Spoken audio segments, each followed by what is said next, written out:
Hi guys, welcome back to our channel. My name is Sergey and I'm the owner of Ninovo Custom Jewelry. And in today's video, we are doing the overview of a very special custom engagement ring that we finished recently. Of course, there is going to be like a close-up videos of it during this video.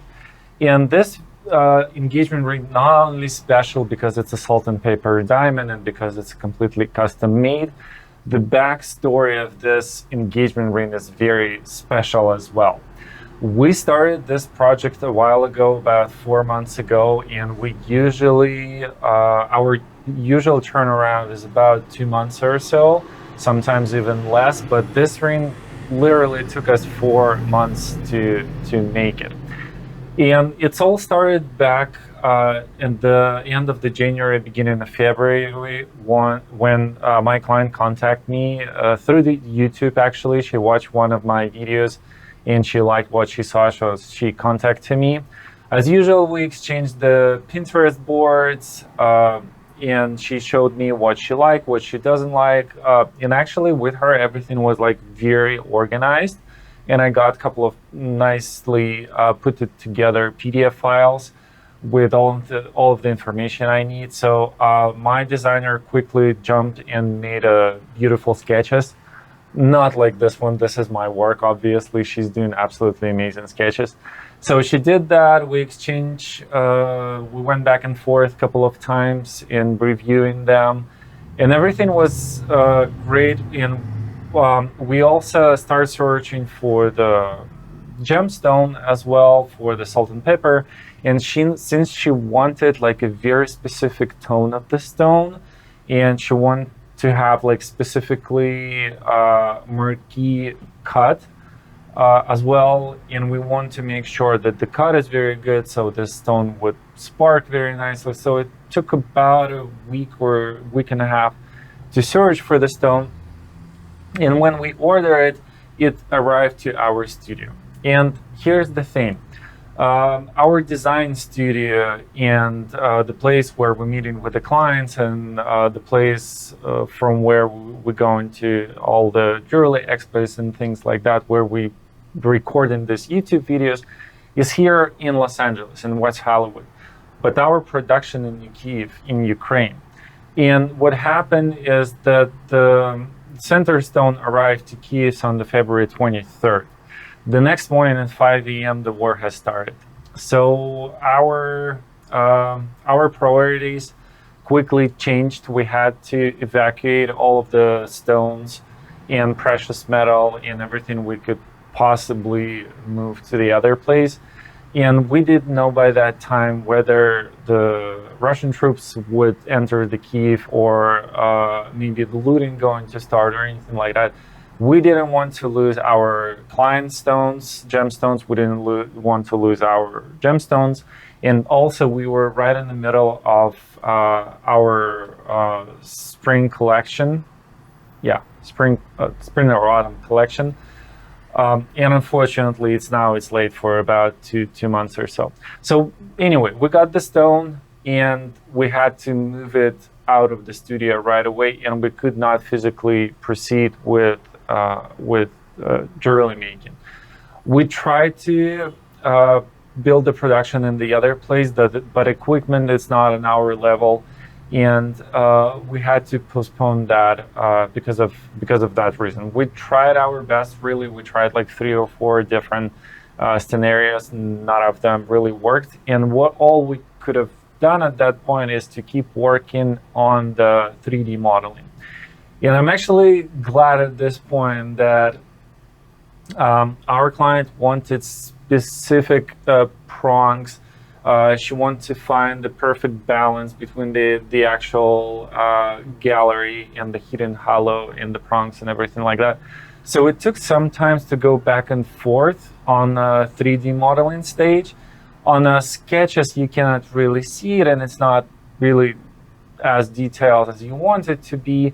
Where with the 3D modeling, you're actually gonna get what you're looking at. So it took a while to go back and forth, and I also were updating her in the real time that yeah, we're probably gonna be late like a month or two.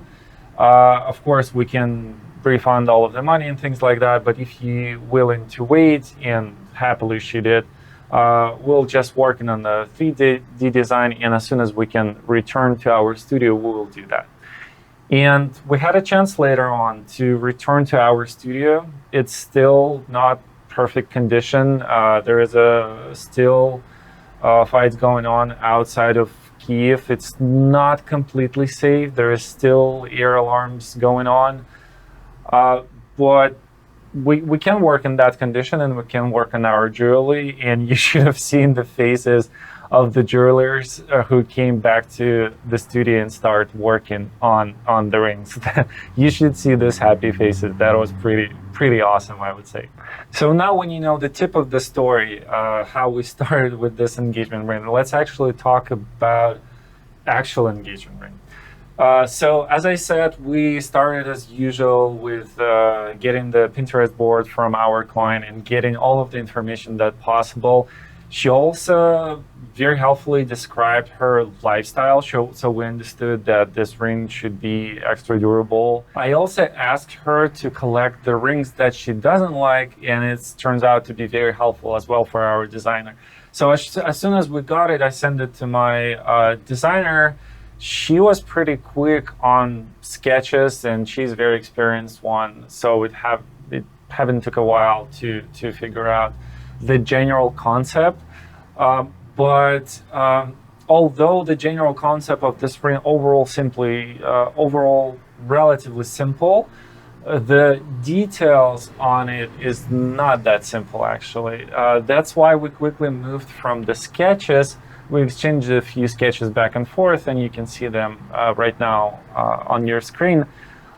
Well, the 3D modeling process took a little bit longer. So we went back and forth with tons of little details. We were figuring out where the stones should be, how the prongs should look like, how high the center stone should be, or whether it's going to be low or high, and why, things like that. We want the ring to be very balanced. And also because it's like a little bit badass engagement ring, since it's a salt and pepper dark stone, we wanted the shank not to be like perfectly round. We wanted to be a little bit edgy. So here's what we came out with. So let's just go from the bottom to the top of this engagement ring. What do we have? I draw two sides over here. Again, I'm not perfect in drawing. That's all to my designer. I'm just trying to show what we did. So the center stone over here is the almost perfectly cut salt and pepper marquee, 2-carat stone. It turns out it's a little bit hard to find because our client has like a very specific tone in mind. It's like not a very dark one, not too much salt, a little bit more pepper. And she wants all the inclusion to be like evenly spread and things like that. So it took a little bit of time to find it. But because of that, now we have lots of good friends who's dealing with salt and pepper diamonds. We also did, for the prongs. For the prongs, we did what is called claw prongs over here. So that's not a round prongs. They are very, very little, and there is 6 of them to make sure that our center stone is very secure on the setting. And there is also a little bit wider prongs. It's really not visible when you're looking at the ring in the real life, but when you would look on the photos, you will see that these 2 prongs a little bit wider, and that's done in order to protect the sharp sides of the marquise, to protect the gemstone itself, and also protect your fingers, just in case your ring going to spin around. You don't want to cut this part of your finger. Also, we have not few, to be exact, we have 5 stones on this side on the shank and 5 stones on this side of the shank. We have what it's called pavé diamonds. And pavé diamonds is set on each side of the shank, and they are perfectly matching to the hidden hollow diamonds right over here. And we have 7 on one side and 7 on the other side. In my previous video, and I'll link it below as well, I mentioned that when you're making the halo engagement ring, you should be very, very careful. You want to make sure that your metal set properly according to the size of the stone, and also that your stones match into each other. Obviously, our white diamonds over here not matching to the center stone, but they do match one to another, and this diamonds match into this diamonds. They all perfectly white diamonds in D colors. There is no inclusions. I mean, you cannot really see inclusions in this kind of size. And as I said, there's 7 of them on each side, so 14 in a halo setting by itself. And there's also 5 on each side, so 10 of them right on a shank right over here. The the center stone, the gallery is set like pretty low, and that's exactly what our client wanted. And it's also actually the safest way of setting the stone. I would say it might be downside if you're working with the smaller diamond, like less than a carat marquee. But since we have relatively big stone over here, we have 2 carat marquee. We don't have to make it look larger. It's already pretty large. And for the hidden halo, we went with it very, very specifically on purpose. Our client doesn't want the ring to be like too flashy. At the same time, she wanted to have like a thing for herself. So she's basically the only one who see that stone. And also when the light is hit from the side, it gives the additional sparks to the center stone, which is pretty cool. But when you're looking at the ring from the top, and you can see it on the picture, you cannot really see the hidden halo. Also, I like the way that the light sparks out of this side stones over here. Looks pretty beautifully in real. Anyway, the video would show it to you much better than I. That's actually why I also encourage our client to move to the sketching stage as soon as possible, because you cannot really talk about the design. You have to see it in reality. In that way, everything gonna be like much quicker, and you would understand each other much better. Because essentially, what you want to do, you want to talk on the same language. Your client, your designer, and the jeweler, or all 3 should talk the same language. And as soon as it starts, that's where the magic comes to the room, I would say. For the metal itself, we went with the 14 karat white gold, and this ring actually also would look great in the yellow gold as well. And if you go in with the yellow gold with this type of setting, your side stone would be even more visible actually. But that wasn't the purpose, that wasn't the goal in our case over here. I also going to put the photos of the gallery itself. It's a very beautiful design on the back. Again, that's something that only our client would see, so the general public who's just looking at the ring not going to see that. But it's very nice to have it, and very nice to know that your ring not only beautiful from the top, it's also very beautiful from the bottom. In the future, for this engagement ring, we're also going to make the wedding band. And over here, you can go with the multiple options, really. It will be better to show it over here. You can really go with a very simple wedding band that's not going to have any side stones or anything like that. So it's going to be like a plain wedding band that would just be there, sort of invisible, and all of the attention gonna go to the engagement ring. You can also just repeat, like duplicate the shank of your existing engagement ring, and just made the one with the 5 stones, other 2 stones right over here. It's invisible over here. So you can do with the 5 stones on each side as well. And that would add additional spark to the engagement ring. And you also can just go around your center stone. So with this ring, you can just make the wedding band that goes, the metal goes around the engagement ring. That would change the look of the engagement ring completely. And also, actually, when I'm talking about it, I also think that if at some point our client would want to have the halo effect around her engagement ring, she can get 2 wedding bands and just put the stones right over here. And she also can do the double wedding band. So the other one gonna go just right over here.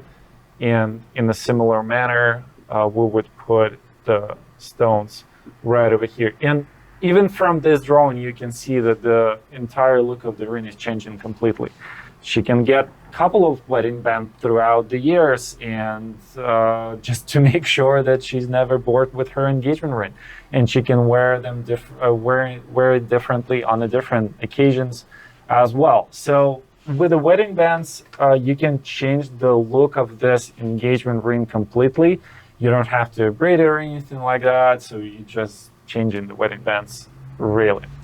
I think that's pretty much it of what I want to tell you about this specific engagement ring. I would put as much videos of it as possible in this video. I'm really happy that our client was very patient with us during this process, and I was updating her with everything.